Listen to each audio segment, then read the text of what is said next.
Welcome to the Treasury Update podcast presented by Strategic Treasurer, your source for interesting Treasury news, analysis, and insights in your car, at the gym, or wherever you decide to tune in. On this episode of the podcast, host Craig Jeffery sits down with Rajiv Ramachandran, Product Executive, and Ahmad Sadeddin, Director of Product Management at Coupa, to discuss concepts showcased in their eBook on payment fraud, assessing and responding to an escalating threat. Topics of discussion center around the current situation of payment fraud, the threat levels of various types of fraud, common areas of vulnerability, and rules for compliance. Listen in to learn how to protect yourself and your organization against the rise of payment fraud. Welcome to the Treasury Update podcast. Hey, Craig, nice to talk to you today. Hey, Craig, nice to talk to you. Thanks for joining. And our topic, as was said on the intro, is a discussion about payment fraud. And this is for those that are listening, this is an extension of some of the concepts that we covered in a payment fraud ebook, which you can find in the show notes and download to see what's said there. And there's a few areas we want to cover in our discussion today. First, the situation of fraud payment. So what's in scope and what are some of the exposure areas to fraud? Then we want to explore, I want to ask Rajiv and Ahmad about the manual and automated situation. What's the difference between a manual payment process and the exposure there, but also how attackers are being more automated and how those that are defending their payment systems can leverage automated systems and support. So this will touch on the tech as well as the automation and centralization of data from a protection standpoint. We'll have a short list and explanation of a few payment fraud types, maybe some examples, and then they have 5 rules for compliance, which are great. And we'll try to get through as many of the 5 as we can. But let's start our discussion talking about the external situation of payment fraud. I know, of course, you talk about fraud. We try to scare people.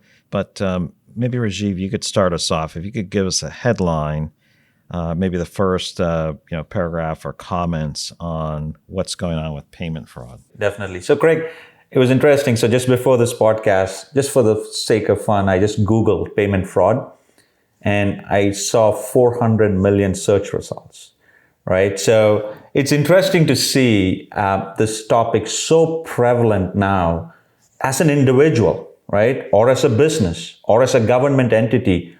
Everyone is impacted by it. You could be an individual paying another individual. You could be an individual paying a business. You could be an individual paying the government. How many of us have heard about scams from the IRS of people calling you, asking you about your social security number, for your, tax return checks and so on. So individuals is impacted. Same goes with the businesses. When a business wants to pay an individual or a business has to pay another business or business with government. I think this topic has become so prevalent now that everyone's life is affected by it one way or the other. We have all had some form of exposure to the other. We live in a highly connected world today, highly digital world today. We cannot think of our lives without being connected, right? As an individual, I cannot go through my daily life if I cannot buy things online. As a business, you cannot survive if you cannot sell things online or buy from other businesses online. And same goes to government entities as well. Now, technology, the ability for us to control access to what our data is, how we are paying with the data that we have. Technology has improved so much, right? You have so much more control, encryption, your protection, you have privacy. You have so much more controls available, but so have the hackers who kind of trick you to give that data. They have become sophisticated as well. And that's the reality. That's the reality. That's the world we live in. Now, everything is not bad, right? This is a simple example or a relationship that I like to draw. We are living in the pandemic, right? We talk about COVID. It's a pandemic that's affected all of us. It's affected everybody globally. But to control it, what's the first thing that they tell you? They tell you, wash your hands with soap. Basic hygiene. And the same thing applies for payment fraud, right? If you can follow a basic set of core principles when it comes to your data, when it comes to your infrastructure, when it comes to your roles and responsibilities and permissions, when it comes to educating your community, your users, when it comes to testing and validating what you have set up in these systems, you can control payment fraud. And the most important thing is, when it happens, you also need to know how to recover from it, how quickly to detect it, how to understand what are the steps you need to take. And that's what we can talk about today, because this is the reality of the world that we live in. And this is how, through those basic principles of controls around your infrastructure, your application, your users, your testing and validation, you will be able to bring in so much more control as an individual, as a business, as a government, to overcome this topic of payment fraud. Yeah, Rajiv, you made a lot of good points there. And your point about every company being rolled up in this and the 400 million search results is, I think is indicative of the automated threat. And, as we think about defenses, that requires both structure, human defense, as well as, system organization, data organization as well. And I appreciate you setting the stage there. I want to bring Ahmad into the conversation too. Ahmad, if attackers represent the external threat or the external situation, there's also some exposures within the organization itself. It could be weak processes, structure of data, banking systems, as well as controls. Those factor into the situation that either supports security or allows for fraud and creates exposures. What do we need to be thinking about with this in terms of these dimensions? I think one of the things that we've seen with a lot of the customers and people we talk to is the insider threat is really, really a big one that a lot of folks are talking about. And I think you've seen a lot of laws being passed over the last couple of decades around insider threats. As accounting fraud has happened, payment fraud has happened, inside security threats. You see a lot of laws, and I'm sure everyone on your podcast is pretty familiar with them. It's a really big concern, right? More so probably statistically a concern than an external threat. We see that in a lot of numbers being thrown out in the field about how important it is to protect from the folks within your own company.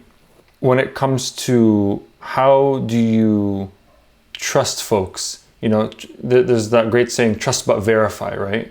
Is making sure that you have a lot of good controls, knowledge and awareness like Rajiv spoke about, and a certain level of systems and processes to govern what's happening.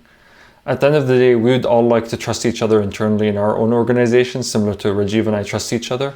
But sometimes when it comes to money and payments, you really have to have the necessary controls in place to alleviate the insider threat. And sure, a lot of people have seen in the news a lot of insider threat stories that have happened where people act fraudulently and wire money across the board, pretending to be a supplier, sending things to the wrong location, corroborating with a supplier and paying them. I think that's a really big component. I also think what is often not spoken about is also the insider threat of the beneficiary.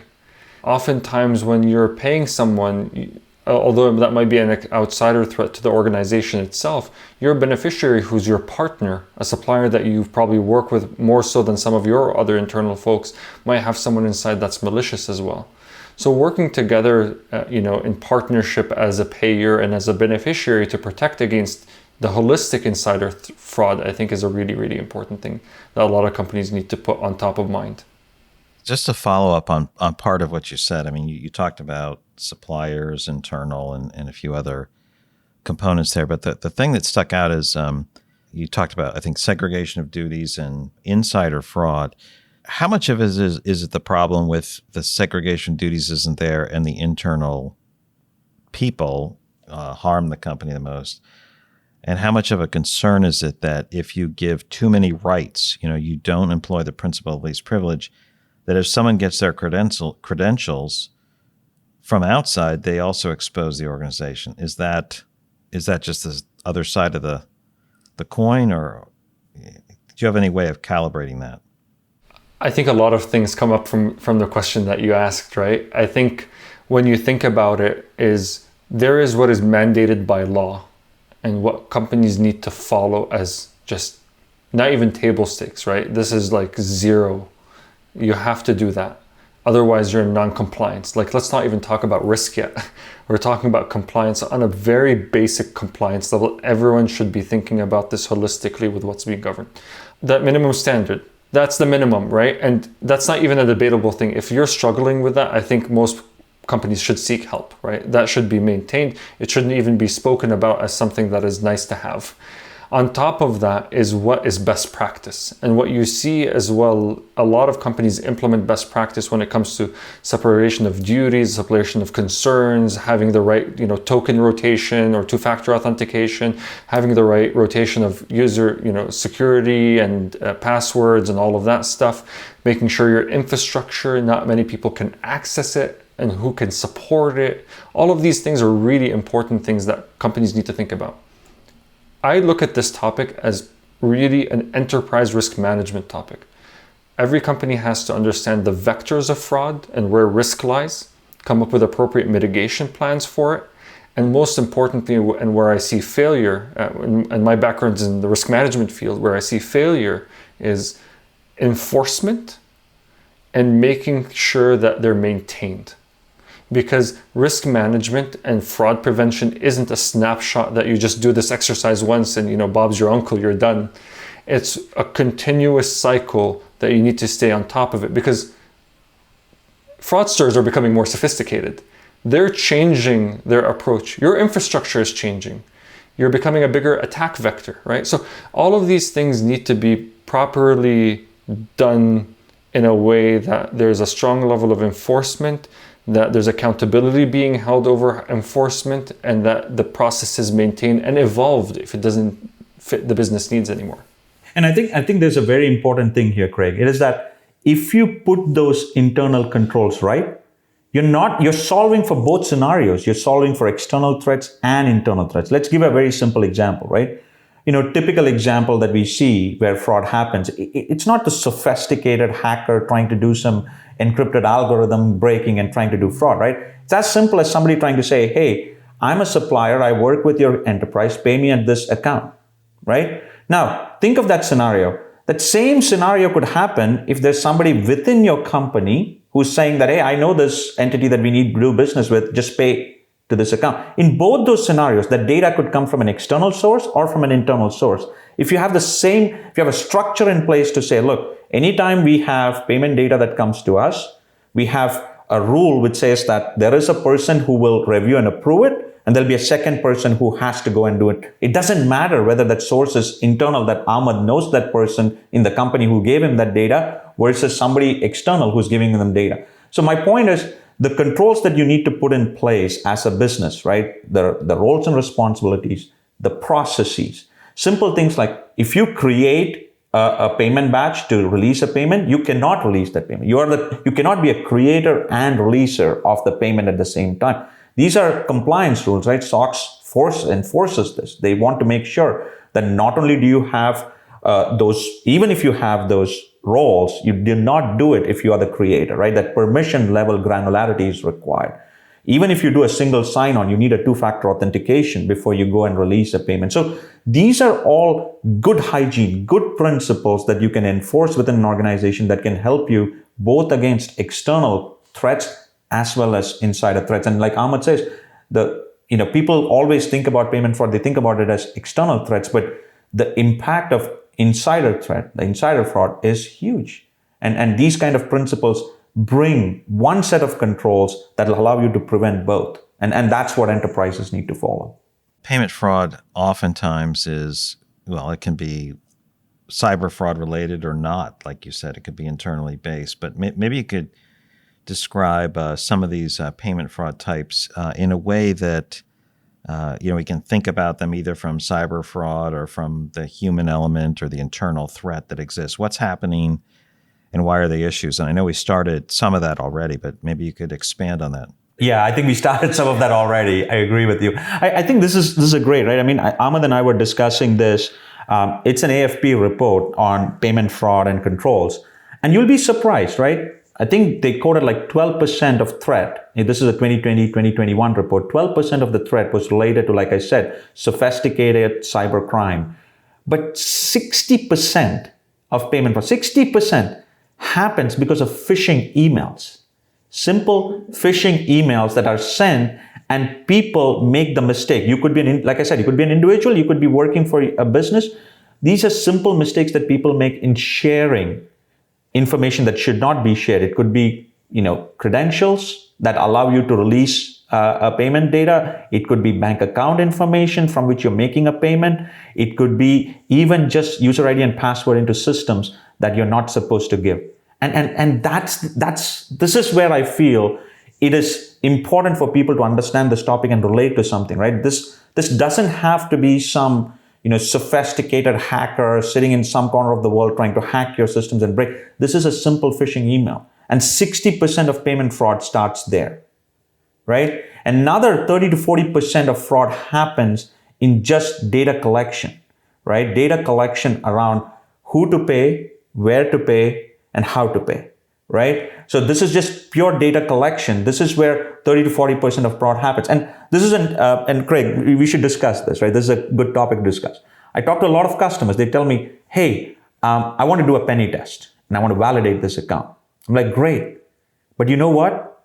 If Ahmad or I, let's say I represent a supplier to your business, but we just log in and say, yes, I'm Ahmad, I represent ABC Corp, but I give my bank account and you do a penny test to my bank account and I know exactly how much came in, I'll just put that number out there and then they're paying my bank account, not my business bank account. So just that fallacy, right? I mean, so many customers, even today, that simple principle, like, I want to do a penny test and that gives me confidence that there's no fraud. No, it's not. You're not validating identity with a penny test. Truly, what you need to do is validate identity. Is Ahmad's bank account in the name of Ahmad or is it in the name of the business that he represents? And it's a tough thing to do because there are no universal standards. You go talk to a bank and ask them how they manage that identity data. It's different. Every bank talks about it differently. Every country captures it differently, right? So we have done some really interesting ways in our platform by which you can still collect information about identity as part of your payment data collection process and use that to validate. We use patterns, AI and fingerprinting patterns that we use with data that we collect across our community of customers and suppliers that helps us uniquely identify and tell every customer. We provide insights to every customer around the validity of this payment data. So, as you look at this, it's important to understand that payment fraud is not something that has to be just a sophisticated, cyber hacking crime. It happens in these basic principles, right? Phishing emails, collecting of payment data, right? And like the other example that I gave you, you have systems where you can yourself, Craig, you can go in, you can create a payment batch and you can release that payment. Just imagine what you can do. You have the full power to create a payment and release the payment, and the system allows you to do that. That should not be possible. If you're the creator of a payment request, you cannot release that payment. Even if you have all the privileges, the system should have an override control, right? So these are simple things. And don't let us get started on, manual processes where people have all these key fobs floating around. It's right on their desk. People are sitting and, keying in user IDs and passwords to upload a file to make a payment. Just imagine how many people have access to that data, right? You just walk into an office and there you go. You open a cabinet and you see, key fobs out there, right? Simple things. These are more reasons why payment fraud happens than anything else. I just wanted to give those examples, Craig, so that the listeners can understand around day-to-day real examples of how fraud happens in the business world. I think what Rajiv mentioned is it's super important for companies to really distinguish between a false sense of security and actual appropriate risk management. And the joke I always like to make is a sophisticated hacker with a penny test, you made them a penny richer, right? So they'll probably get away with it and you get that false sense of security that I've done my due diligence. Yeah. Let me go back to you, Ahmed. The idea that there's also a bunch of rules that you've created, or you have a list of 5 key rules for ensuring compliance and good governance on the payment side. This idea of we don't want to get defrauded generally, of course, but that's easy to say. We want to make sure that the layers of security are there. there's segregation of duties, the principles of least privilege. But how can we do that? And I think these rules you have help us think about those. There's 5 of them. Hopefully we can get through all of them. But maybe you could start with one of the rules. Tell us what it is. Why does it matter? And we'll get through as many as we can. So why don't you start us off, Ahmad? Rule number 1 is central master data change management process. And one of the things that we often see is around setting up, a payment destination, whether that's a remit to address, for vendors, whether that's a remit to address of where to mail a check, whether that's an email to send a virtual card, or a PayPal transfer, or a bank transfer with bank accounts. What often happens in the sophisticated, fraudster, whether internal or external, what they'll do is they'll try and route what is an actual transaction into the wrong account, right? And so what often happens is securing that and not securing it could make or break the entire fraud management system of a company. And so what we try and do and what we try and advocate as best practice is anytime you're setting up a beneficiary's payment account data, it requires a few things. It requires that data is valid from both name and content and what it's structured as, so that you don't try and pay the wrong person or it bounces back or you have issues with it. That it's created by someone you can try and trust, and that even if you don't trust them, you have the necessary documentation, supporting evidence, and it goes through an approval process. So we try and enforce that, a simple separation of duties. We try and enforce that whoever creates an account cannot be the approver of the account. And anytime approvals do happen, we create a little bit of noise around it. We notify people. We tell them, hey, by the way, something was created here, so that you're aware that something new is done here. On top of that, we ask suppliers and we try and get them to provide supporting documentation. One of the things that I think is super cool is, from our vantage point, because we see the same supplier payment account, or where suppliers get paid through multiple different customers, we're trying to surface, have other people used it? So we want to provide some social proof as well. So one of the things we've noticed some of our customers doing is they call each other and say, hey, what do you know about this supplier? Are they trustworthy, right? I'm sure a lot of folks, when they go buy something or try and pay for something, they look up online, is this trustworthy? Right? Their entire company is built on trustworthiness. So what we want to try and do is also bring that into that experience. So, really controlling master data, really having the right data points to be able to check things, being able to approve them, and being able to deactivate them when something goes wrong. I think those are really important things that most companies need to consider. And just a small one is payment accounts, right? Excellent. Yeah. So master data change management across the board. Rajiv, number 2 that you have on your list is centralized monitoring of group-wide payments. Maybe you can tell us what you mean by group-wide payments. Yeah, so I think Ahmad kind of touched on 2 and 3 as well. So I'll kind of give you a little bit of. So he cheated. He took some of your stuff. That's what we said. We'll play ping pong with each other. But that shows you it's an end-to-end process, right? So this is. I mean, these rules, and this is what is important about these rules, right? If you look at these rules, they kind of flow with each other, right? When Ahmad was talking about that centralized system with the right kind of master data setup, whether it's your user data, whether it's your counterparty data, like your supplier data, whether it's your account data, he talked about the controls that need to be put in place. When we talk about monitoring, right? I mean, think about it this way. Businesses are global, right? You have teams in different part of the organization, right? You have, let's say, a business that is worldwide business with operations, treasury operations in the US, treasury operations in Europe, treasury operations in Asia Pacific. It's a global organization. And what you want to make sure is some of your core processes are identical, while you are truly making sure that you're also meeting the local compliance rules in the region. Now, in that model, we try to make sure that, ensuring that visibility and access to these kind of payment instruments, actual payments and data is controlled for a legal entity based on their roles and permissions. But at the same time, within that legal structure, we also want to make sure that we do the right amount of noise so that we know that if there's a fraud happens. I'll give you a very simple example. When we release a payment, there are users who are given the role of a payment releaser. And these are a small subset of very trusted users who are actually set up with 2 levels of authentication before they're given that permission. But even in this kind of a group setup where you're a global, you have multiple teams that do that.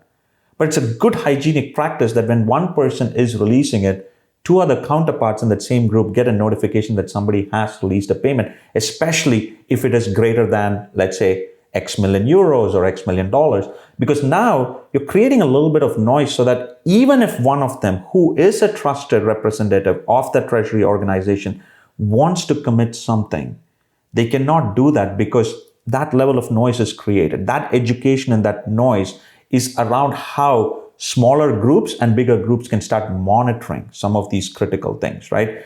Large value payments, especially when you're making a wire payment for an acquisition or something like that. It's a huge payment going out.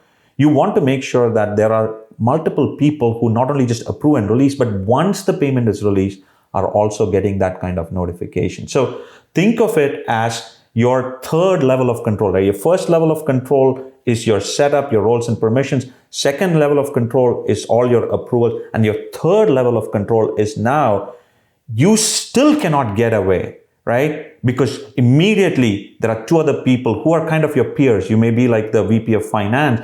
There are a couple of people otherwise who are also getting notified that you released this, right? So even if you want to do something, yes, you might have done something, but immediately there's a notification going out. And why this is important, Craig, is like I said at the very beginning, all of us want to completely eliminate fraud, right? 100%. None of us want to ever, but that might not happen, right? There may be still cases where this happens, right? Cannot completely. So what is more important is how quickly you detect it and how quickly you respond to it. If you can detect it within seconds, within minutes, the amount of control you have and how you can recover from it is so much more powerful.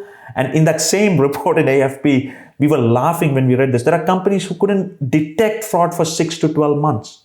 Just imagine that versus you being able to recover from this within hours, right? It's a very, very different scenario. So that's why we talk about, monitoring of payments, a little bit of chattiness and notification in a very controlled way, because we don't want this information to go to a lot of people, but that trusted group of people, even within that trusted group, we are putting that control in place so that Craig can be a treasurer, but even Craig knows that when he releases something, there are his assistant treasurer or his controller is getting a notification if it's a high value asset that you're purchasing and you're making a payment for. So those are some of the rules. And I think just in the interest of time, the fourth rule, and this is extremely, extremely important, where the treasury teams don't think just about payment fraud prevention. Also think about recovery. Very important. You ask a lot of finance team and treasury teams, okay, what will you do if it happens? And I don't know. How do you communicate? Who do you communicate with? What are your obligations to communicate internally with your board, with your counterparties? That plan needs to be in place as well. So some of this is system oriented, some of this is, process oriented as well, because a lot of times problems happen because you don't have that recovery plan in place, right? If you had a good solid recovery plan in place, you know how to communicate this. You have obligations, right? You have industry standards which say, okay, it's a credit card based, PCI based, a component that you're using. You have to notify certain authorities about what has happened if the amount of fraud is over a certain threshold. So these kind of things need to be thought about and planned for by these treasury teams. And that's a very important principle. And it's not just about, people saying that, like I said, I believe honestly that we will have to live with, an element of fraud that can happen. We can reduce it a lot, but there could still be a potential to happen. And how you come out of it also is equally important. But I think it's more important because that tells the maturity of the organization, that shows the financial maturity of your processes. And then Ahmad, if you could, I think you wanted to talk about raising awareness with everyone who makes payments. So let us know about that role. Yeah, of course. I think we did touch on this a little bit, but a good way to think about it is, the movies romanticize the hacker that's sitting in a room with a hoodie on and trying to break into some systems like, I hacked the Pentagon, and it's like goes and does some crazy stuff. And I think, the reality is far from it. I think what is being hacked are people. I think, you can hack systems, but you can also hack people. And I think what Rajiv talked about is, phishing emails, 60%, that shows there's a certain level of success with human gullibility. And I don't mean that in a negative way. I mean, people are, think about things in the best intention. And if they see an email from their boss saying, hey, could you make a payment to the following account, or from the CEO of a company, they believe it, right? And so at the end of the day, what we have seen and what makes a huge difference on top of everything that you do, and I think it's table stakes and a lot of people forget that, is educate everyone. Truly educate everyone about where does fraud come from, what's the impact of fraud, why these processes are in place, or what processes need to be in place. I think a lot of people, when they see process, their eyes roll and they sigh a little bit, like, why am I doing processes? There's a reason for that. And I think when people understand the context they're in and why it's so important, it makes them feel much more relatable to why they're enforcing a certain level of process. And so education, I think, is probably one of the biggest components that companies need to invest in. And it's not a one-time, you do an online course on, payment fraud, and that's it, and you got your little nice certificate after 15 minutes of participation. Now, this is one of those things that I think needs to be a constant reminder that there's a risk, because the risk doesn't diminish when you just educate people once. It constantly evolves, changes, and people need reminding, right? So I think it's a really important function. Yeah, especially with the threat level increasing, the attack methods changing. Just like you update your regular firewall, one of our good friends always says the human firewall, and they need updating too. Thanks so much for your comments, Ahmed. And now, Rajiv, the last rule is find suitable security measures and technologies. What are the top things to think about? Yeah, so Craig, this is great, right? So look, we've talked about these, right? We've talked about, like Ahmed said, and you said, the human firewall. We've talked about people. We've talked about master data. We have talked about processes. At the end of it, let's also say this, right?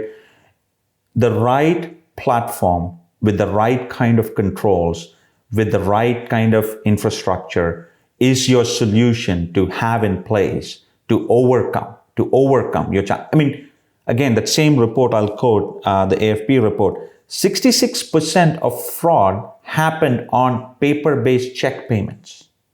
The fraud percentage when it came to electronic payments, when it came to virtual card payment, was much lower. In virtual cards was like 3%, and electronic ACH was like 15 or 20%.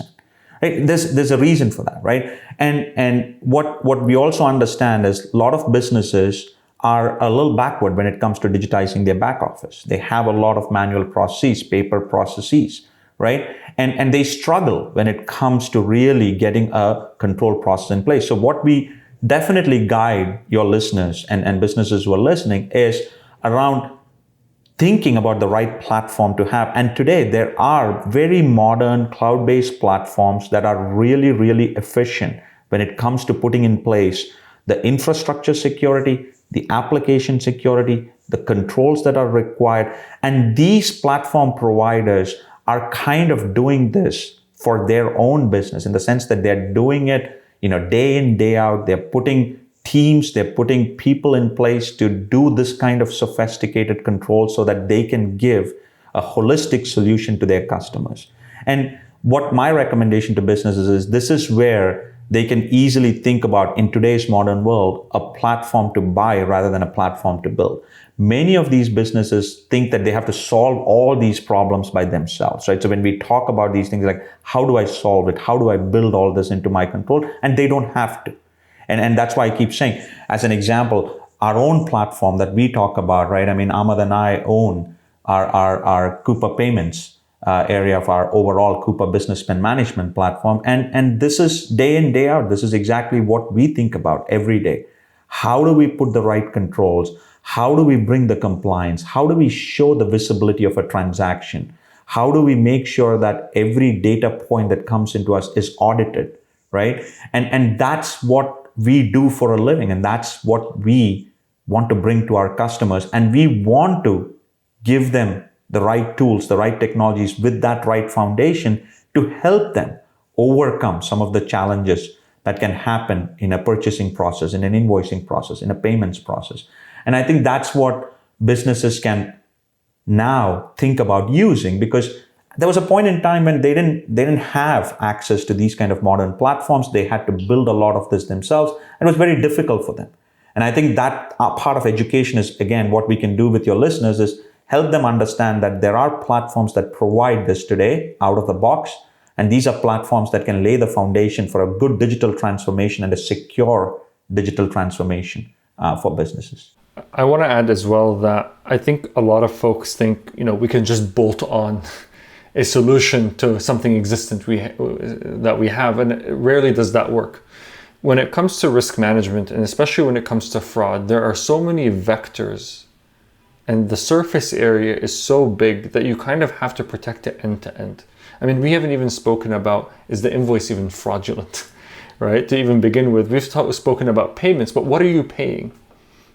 Has that been verified? Has that been trusted, right? And so when we talk about fraud and risk and talk about how do you protect it against these things and systems, I think what a lot of people think, okay, well, let me go find a point-end solution, try and bolt it on top of what I do, and that will afford me the protection I need. And that's rarely the case. I find that the best ways to protect against fraud is if you take the fabric of what is a business process.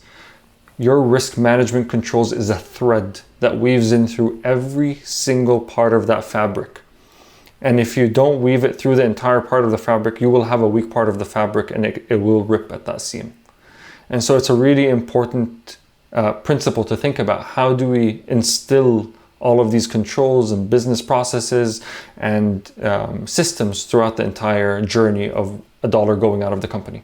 This last area about technologies, certainly the platforms can help. And I think one of the things that was discussed earlier was the power of networks, where you can leverage the inventory or the universe of what's going on. These are a great set of rules.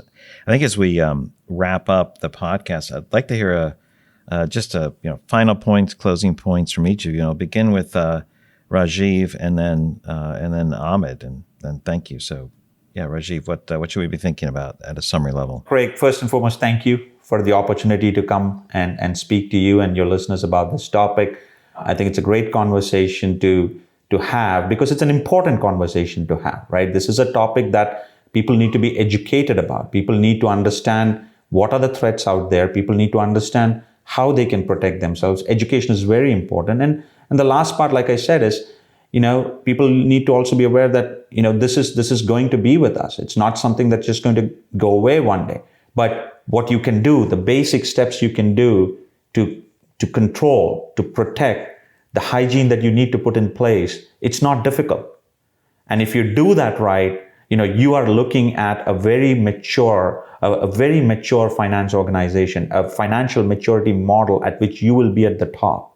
Putting the right platform in place, defining those right processes, looking at your control structure, using the roles and principles that we are talking about is really a way to help you overcome this, right? And most important, like I always say, it's very important to prevent it from happening, but it's also equally important that if it does happen, you know how to recover from it, because the faster you recover from it, the impact for you is very, very less. And I think with that, I'd like to wrap my thoughts. And thank you again, Craig, for giving us an opportunity to talk to you. Thank you, Rajiv. Ahmad, your closing thoughts. Craig, thank you so much for having us. This is a topic you can tell Rajiv and I are pretty passionate about. It's one of the things that we think day in and day out. And I just want to say, as we're talking, there's probably someone listening on the other side, and I'm trying to imagine what's this person thinking about. And most likely they're thinking, what do I do next? So I've listened to this podcast. What are some next steps do I need to take? Do I share this with some folks? Do I think about reading and knowledge? And all of those are valid, right? I think one of the most important things as a next step, and I would encourage your listeners to look into, is how to now have a conversation in your organization about leveling up all of these, principles and processes, systems, and education. Because like Rajiv said, it needs to be a holistic thing. And you as a listener can't do it alone. It's a multi-stakeholder journey. It's one of those things that you need to involve, your IT admins. It's a lot of people in, the controlling and accounting field. It's the treasury field, right? And so it's a multidisciplinary effort that I think is not going to be the easiest journey, but it's a journey that a lot of people need to take. And, I think all of the points that we mentioned today is probably, at the surface level makes a lot of sense, but every organization is different as well. And you should really spend some time investigating what makes sense for you as a company. You've reached the end of another episode of the Treasury Update podcast. Be sure to follow Strategic Treasurer on LinkedIn. Just search for Strategic Treasurer. This podcast is provided for informational purposes only, and statements made by Strategic Treasurer LLC on this podcast are not intended as legal, business, consulting, or tax advice. For more information, visit and bookmark strategictreasurer.com.